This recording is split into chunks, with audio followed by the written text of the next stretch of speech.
Welcome everyone to this week's Irish Food Trade Connect conversations. And we're going to go into a bit of growing today, a very interesting chat with Mary Bishop, the Head of Education at GIY.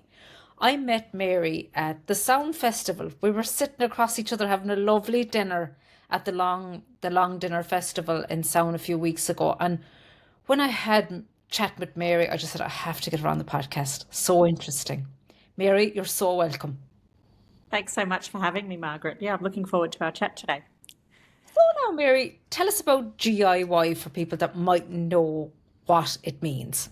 Super. So GIY, we are a social enterprise and our acronym stands for Grow It Yourself. And all of our work is around promoting growing some of your own food. So whether that's at home in the garden for yourself, whether that's in community settings, at the workplace, or in my area of expertise, in schools. It's all about learning where your food comes from, taking a positive action for your health, for the health of our planet, by growing some of your own food. Grow it yourself, GIY. Excellent. And where is GIY based? Super. So we're nationwide, so our work sort of spans all across Ireland. We do have our home hub, which is Grow HQ, based down in Waterford City, where it's very much our showcase space where we put all of our talk into action. We have a market garden. We have an amazing restaurant where we're serving food that we grow ourselves, and we use it as a teaching space as well, where people can come and take courses and learn for themselves how to become a GIYer. It's very interesting. I didn't know you had a restaurant down there. That's a place. Yeah, we do. It's great. If I do say so myself, lovely food. So tell us your background and how you've got into this kind of work now. Yep, absolutely. So as you can tell, I'm not from around these parts. Oh no, you're not. Yeah. Dead giveaway as soon as I open my mouth, that's for sure. So I grew up in Australia on a farm. So I was very much growing it myself from a very young age and supported to by my family. And I trained as an educator. I'm a primary school teacher.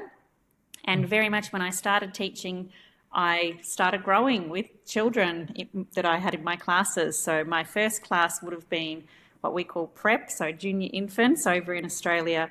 And we had our school garden and we were growing our own food, and it was just a fantastic extension of the classroom. And so I just kept going, and so I've travelled around, I've taught in different places, and everywhere I've been I've always had a school garden for my students, and I've seen firsthand the benefits of that. So when I moved over to Ireland and I was puzzling around about what to do with myself, an opportunity came up to join GIY as an education member of the team at the time, and it was a perfect fit because I'm very much believe in the value of growing your own food. And so for the past 2.5 years I've been running their flagship program, Grow at School, where I have the pleasure of supporting schools, educators and students across the country to get growing at school.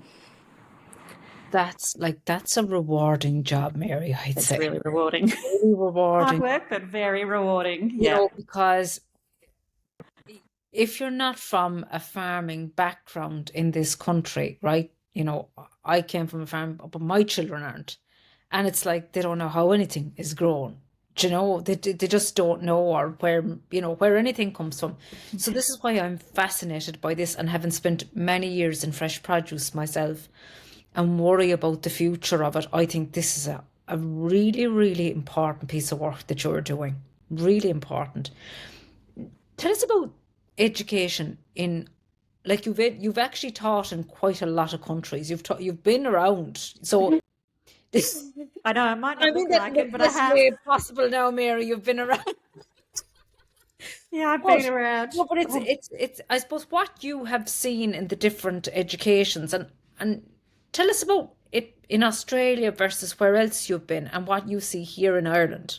Yeah, super. So in Australia, I worked in the public sector, so in schools with very high need, worked in very socio-disadvantaged regions in particular.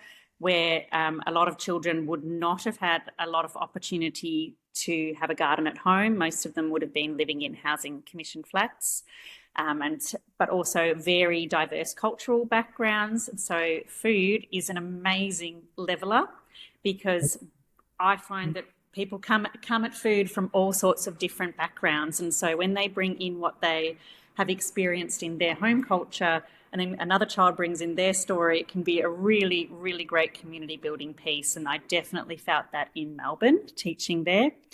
Now, it was some time back that I was teaching in Melbourne, and at the time was very much the focus was on integrated curriculum. The Victorian Education Authority at the time, it's now nationalised, were one of the first to sort of bring in this transdisciplinary learning. We're talking 20 years ago now.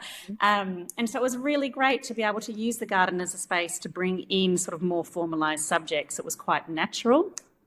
I then moved to Switzerland, where I worked in an international school, teaching through the International Baccalaureate. And the primary years program, which is for the juniors, is very much set around transdisciplinary learning, so learning many subjects across many subjects together, integrated through different experiential learning experiences. So again, the garden was just this perfect vehicle for inquiring into our world, inquiring into who we are as communities.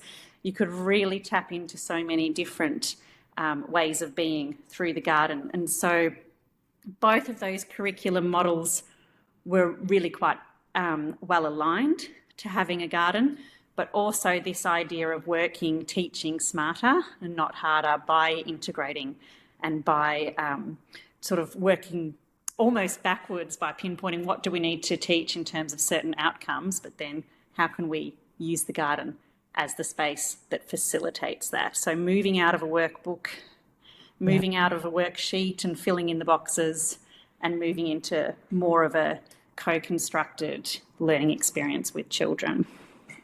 So that's been my sculpting as an educator. Yeah. You were talking about the learning outcomes, right? So there's the learning outcomes there, and we're moving away from the textbook.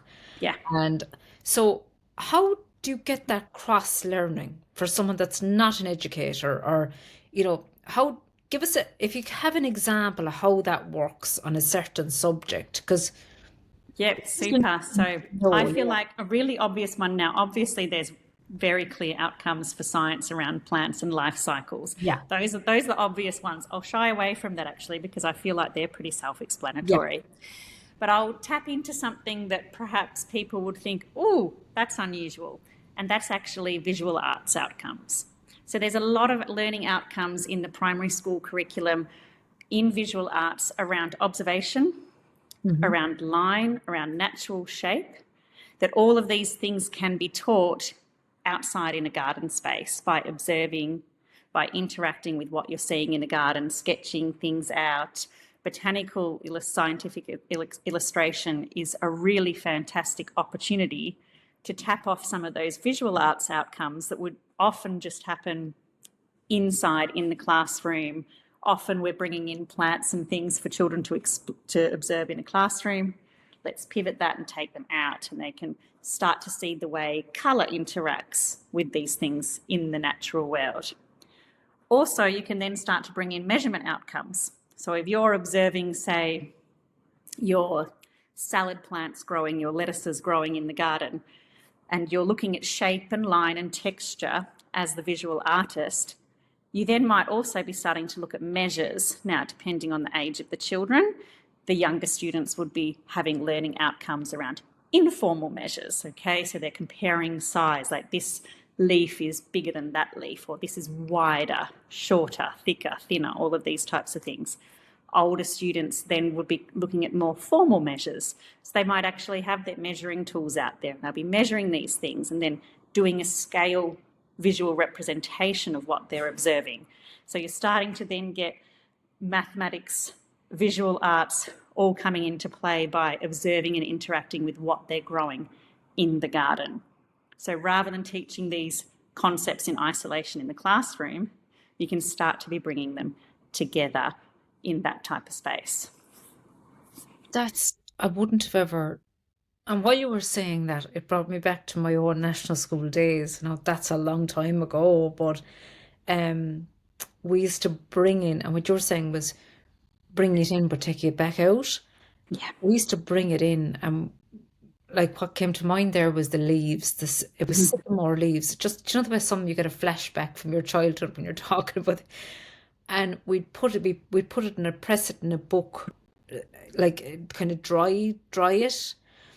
And we used to do it with flowers, but we never ever, as far as I can remember, measured Yeah. or brought mathematics into it. It was all so textbook. Yeah. Is And you this a could, new concept, Mary, here, or how long, or is it just something we haven't been doing in Ireland, or because and I know that's why you're in the role you're in, yeah. is bringing this in, but it's a huge piece of work. I'm not sure that anyone being trained to be a primary teacher here is, now I could be totally wrong, but I'm not. No, yeah, no, I've not worked in the colleges myself. I actually last week I had the pleasure of going out to Maynooth University, and I'm very grateful for the invitation that I received to join PME students there, and that was an initial step for us, and we're hopeful that that will continue. I'm not trained here, so I cannot Yeah. pass any observations on that at all. But what I do notice is that there is a reluctance and I guess perhaps a nervousness around feeling like everything needs to get done in a very formal way. In case there's an audit, in case we get inspected, everything needs to be almost tick boxed off. And I did have a teacher who is involved in our program and attended our summer teacher training course with us last summer that we facilitate here. And she said to me, she said, Mary, I have to be super honest with you. The school that I'm working at, we have a culture of doing everything in the workbook just in case we get audited. And Mm. so it wasn't that she wasn't on board with Yeah. everything we were promoting around experiential learning and student questioning and using the garden as a space of discovery. She was totally on board with that, but there was this nervousness because in her place of work, the standard sort of underlying cultural tone was workbook first, anything else comes second. And now I'm not sure where that comes from. I don't know where that begins and ends. Like, it's definitely a question that's beyond me. I yeah, Yeah, I suppose that's how I was was taught. It was a hmm, workbook, and yeah, I do see it now even with my own children here that there is a bit more flexibility on it, like, but it's more iPad. It's an iPad school, and yeah. like the pens and books are kind of, it's just the way of the world now. But it's just I suppose times change, and there is a lack, especially in Ireland, there's a complete lack of educational resources for children with special needs. And like you see people uh, every day that their children are in mainstream school and they're really, really struggling. Yeah. So I think the work you're doing, you're kind of you're trailblazing the way there, Mary, I think. We're trying our best. Well, for sure, because it's not, and children are not the same as they were when I Yep. was a child. Yeah, we're disconnected with our natural spaces, Completely. and there's a lot of issues there. There are a lot of issues in terms of attention, in Yeah. terms of managing cortisol levels, in terms of relationships. So there is a lot, and it's interesting that you mentioned the special education piece. I do know it's a priority for the Department of Mm. Education and Youth to really tackle this. I also know that a lot of our schools report in how beneficial the school garden is for the students that need an outlet. A lot of our schools are using it first and foremost for that, and then secondary for everybody else. We hear so much about the sensory benefits that children get when they head out there, whether that's directly with the soil whether it's interacting with herbs for the smell and the touch. And we know that all children, every single profile of learner benefits from having a sensory experience. All children do. And so if we can be providing school gardens as spaces where all children can go and have an outlet, they can lower those cortisol levels, they can be interacting with the natural world, but also with each other in a space of natural light, in a space of natural sounds, fresh air. The benefits are just a no-brainer to me, an absolute no-brainer. Yeah. It's, it's unbelievable what you're saying there, because we, that wasn't the way I was taught in school. It was highly academic, and, Yep. but then later in life, when those cortisol levels, through life stress, through everything, through a period, if you're told to even, kind of calm your head down, go for a walk in nature, this time of the year, to see the colours of the leaves on the ground while you're walking. But I had to get into middle age to learn that. Yeah. Like, it's all wrong, isn't it, Mary? Yeah. Like, it's all Yeah. wrong. Yeah. I had to, that wasn't something that I Yep. was brought up with, Yeah. and to some extent, maybe my own kids aren't. It's to slow that head down. Yeah. How do you find it when you go into schools, and you probably see a vast difference of the ways they work? Yeah. I do. And across the board, every school is different. Every school is unique. They all have their own interesting challenges, and they all have their own strengths and elements that they're showcasing. And that's important too.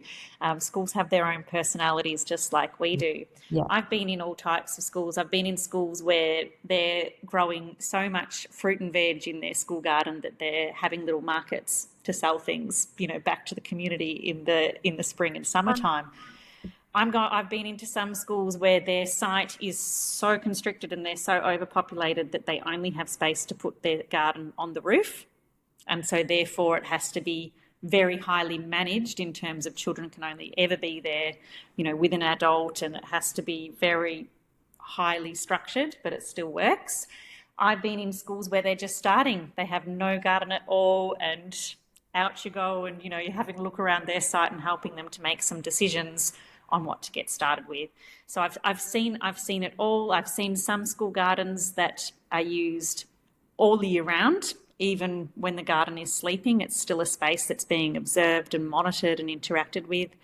To other schools where they really focus on it for a few months of the year, and they really sort of put that time into it. So it's really different. Some schools, that every teacher in the school is involved in the garden. Other schools, it might be a particular teacher that's leading it, either with their class or across different groups of classes from the school. There are schools where it's parent volunteers that are coming in and taking the main lead of delivering the food growing education piece.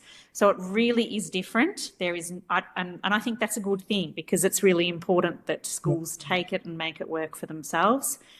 But we do know it's increasingly popular. We have a huge wait list. There are more and more educators that are seeing, actually, this is something that our students would benefit from. And it's mainly, at the moment, primary education, is it? It's mainly... Yeah, so for the past 3 years, it's been a primary-based program. We've really developed it around the primary school and linking into the primary school curriculum. And then we're quite excited this year. We have branched out. We've grown up. Right. We've grown up. We've graduated into post-primary. We have 50 schools that have joined us, and we're very much sort of phasing in. So we've designed content, and our growing calendar we've had to adjust, because obviously post-primary are not in for as long. In the early summer, they finish earlier than the primary schools do. So we've had to put a bit of work into modifying what we're providing them to grow, and also the content that we're providing them with, because obviously in post-primary you've got a greater diversity of the teachers that are tapping in. So some of our teachers in post-primary, they would be teachers of horticulture, ag sci, home economics, Yeah. the new climate action, sustainable development leaving cert subject. We have some teachers in post-primary that are using it with a special education life skills unit. So they're using it specifically to teach life skills. So what we're offering in terms of content has had to be quite broad for post-primary, because obviously we've got all of these different pathways into learning about the importance of growing some of our own food.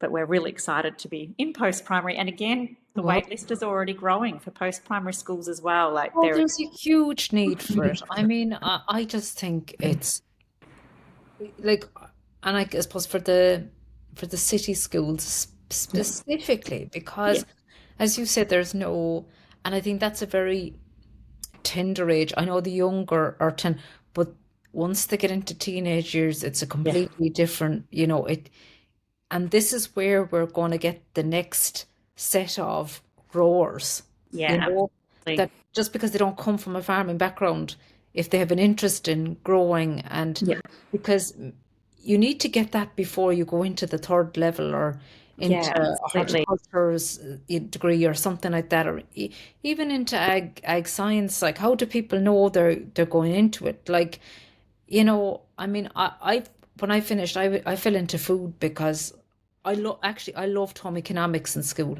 Yeah, and it was either becoming a home economics teacher or the degree I did in food business, yeah, because I just loved home economics. yeah, So I didn't. Don't ask me now about sewing or knitting or anything like that. But I kind of liked the baking and stuff, yeah, and But that's the initial interest I yeah. got. You need to have the hook. You need to have a hook, like, so, but an awful lot of at that age, they don't really have the hook. There's too much options today. So I Yeah. suppose it's really a practical subject. Yep, absolutely. And I think in my opinion, it's a twofold issue. Like you say, there's an industry in Ireland that we need to build and we need to support and Mhm. maintain in terms of sustainable food industry for sure. And so we Yeah, need young people coming through and envisaging a future for themselves in that industry, 100%. yeah, On the other side of it, there's also a massive issue around ultra processed food and our young people there and is. the Yeah, exposure that they're getting, through social media and through their social connections in terms of the type of food demographic that they just live and be in. Like, it's just their standard norm. And so if we can be helping to sort of literally feed them, pardon the pun, but feed them a narrative around where our food comes from, and sort of starting to have a bit of an awareness of like, oh, I can actually be involved in my own food system. Oh, I have some power here. I have some agency. Let me actually do something about this. So I think it's sort of a double fold issue, a societal issue that our young people, especially our teens, have at the moment. And so by being able to provide them with an opportunity in their school to experience and learn about food, where it comes from, yes, they might see themselves moving into an industry that desperately needs them. They also might see themselves as having the power and agency to change their food narrative moving forward as a young adult. And I think that's just crucial for health and well-being moving I think forward. it is, and because it's just we need to go back to where we came from. I mean, and this is where the outside influences, of just going back to the raw basics of actually it's not that hard. We don't need to take, like, I just think there's, especially with that generation, we get takeout, like it's easier to order it out. And I think, look, that there's a place for that, that's fine. But I mean, the general cleanliness of our food, where it comes from, understanding where it comes from and what goes into it. Because food does bring people together. And Oh, you said it absolutely. earlier, it just does bring people together, no matter what background, where they come from. They like to share different experiences. And I know down in our local school there, they have an ethnic day where every child that is and no matter where in the world they are, they bring in the different foods Yeah. of their country. So that kind of makes it an inclusive environment as well. Yeah. Um, Mary, for the development of the new program, like that must have been a big change to create that. Was it yourself created that, or do you have a team? Because it's quite vast now, or it's becoming very vast. Yeah, so to develop the new post-primary program, so I do have a very small team. So we're a tiny team. Most social enterprises are, as you probably Yeah, know, Margaret, yeah. you work in the industry. We did receive some grant money that we were able to utilise to develop out the program. We're also very lucky. Our mission is very strong, and it means we have a cohesive set of resources. So for the post-primary program, we were able to draw on our previous TV series, Food Matters, that Michael Kelly hosted, docu-series Yeah, on the yeah. food industry in Ireland. And so we've been able to use that as like a case study structure. So that's sort of like the background of our in-class, shall we say, component. And then in terms of like the gardening practicalities, so our head grower at Grow HQ, Richard Mee, he's an amazing resource. So he works with me to design the garden calendars and the growing plans for educators. And so there is a body of work that goes into that, but we're very lucky that we have quite skilled experts that can bring that knowledge base in. So it's really reliable. And Richard does an amazing job. I've got to give him the credit of providing a lot of support to our educators. So our primary teachers have a monthly webinar. Our post-primary teachers can email us in at any time. I obviously have a certain amount of growing knowledge, but he's available non-stop for me for anything that's coming from the school. And so we're able to support and provide a lot of guidance because we're lucky even though our team is tiny, we have the right people in the right role to deliver the program to a high standard. Experience is there. Yeah. And is there much funding coming from the Department of Education, Mary, for this? Yeah, so interestingly, yes, we've had the change of department.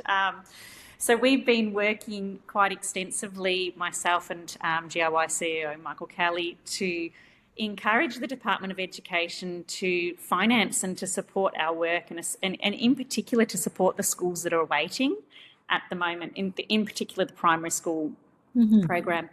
At the moment, schools can join when funding comes available, and the vast majority of that funding is through philanthropic support. And so we've been calling on the Department of Education to basically cover the gap and to make this available to all schools. And we were sort of getting some good traction with Minister McEntee, and then obviously last week that all kind of went a little bit sideways. Yeah. Oh, I know what it's like. I know what it's like. So we actually we have a school visit scheduled for next Monday for Minister McEntee in her constituency, an amazing school that's on our program doing absolutely outstanding, high quality work in their school garden. We're currently still a question mark as to whether Minister Nocton is able to maintain that commitment, and we really hope she does.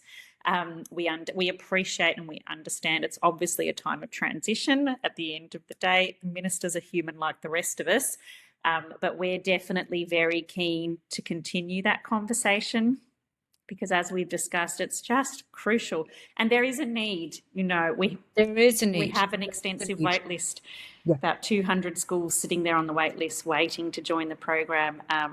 So yeah, hopefully. Well, I think, it's like anything. If the schools are, and you have a waiting list of 200, because, say anyone that'll listen to this podcast now might kind of go, God, I'd love my kids to get into this. But, I'd love the school to take on something like this. So it is a critical piece of and, the thing is, we can talk about succession planning in farms and land is expensive, but you don't have to own land to farm. You don't. That's just the thought process that goes on here. You can rent plots of land, but we don't start if we don't mind the growers or the producers here. We won't have fresh produce in this country. Because I'm telling you, it's just we need to support it, and we need to support it at the educational level. And when we get into university, it may just be a little too late, So I think the work you're doing is crucially important, and I'll advocate for you because I really like, I suppose, from working in the industry and I've seen people, but they're doing it for the love of it, Yeah, not the money of it. yeah, It's a vocation because the rain can fall and everything yeah, can go and like you see yeah, it every day and things happen, but like it's the passion of it. It's the passion absolutely. of it, and we have especially for vegetables here, we have a really, really good climate for We it. Like, do. we We do. really do. We do, Yep. and we grow fantastic vegetables here, Yeah, and really high I think quality. we need to work a bit on fruit because Yeah, there's, so many different people are lately talking about apples, growing yeah. apples here in Ireland.